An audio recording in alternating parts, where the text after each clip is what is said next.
Hello there, it's Derek and welcome back to the channel. So in today's video, I'm going to be sharing with you the Pixel May update for 2022. And if you're new here, just give this video a thumbs up if it's your first time. And without further ado, let's just dive into the video.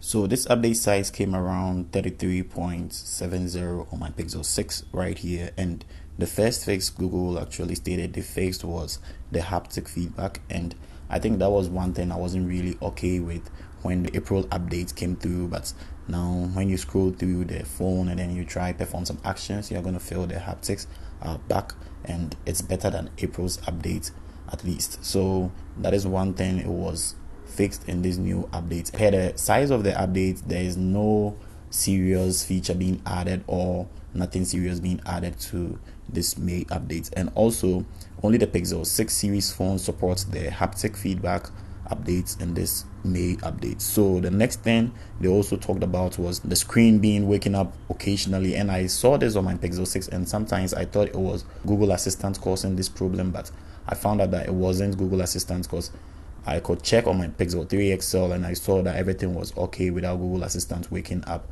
my phone. But the Pixel 6 was actually waking up series of times and I wasn't knowing what was going on, so I thought my phone was a bit faulty one way or the other, but Google just highlighted it that it was from the April update and it's been sorted, and that is basically very cool. So this one is also compatible with the Pixel 3a series to the Pixel 6 Pro. So I think almost all the phones that supports the security patch updates had this bug on their phones. Maybe one or two people actually saw it, not everybody, but Google has actually sorted it out, and that is basically very cool.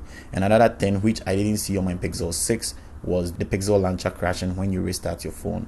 I didn't see that, but Google has actually sorted it out in this new update. And in case you are using the Pixel 3a to the Pixel 6 Pro and you face this problem, Google is actually saying they fixed it. So in case you have not yet installed this update or you've not yet seen that the May update is in, you can just go to your settings and then check for system update, and you're going to be able to just install it right away from there and then enjoy your phone with no problem. So if this video was very helpful, just give it a thumbs up and don't forget to subscribe to the channel because I have a lot I'm going to be sharing with you, and you can check out this right here in case you want to know more tips and tricks on how you're going to be able to better your battery life on your Pixel phone. And I'm going to catch you in the next video.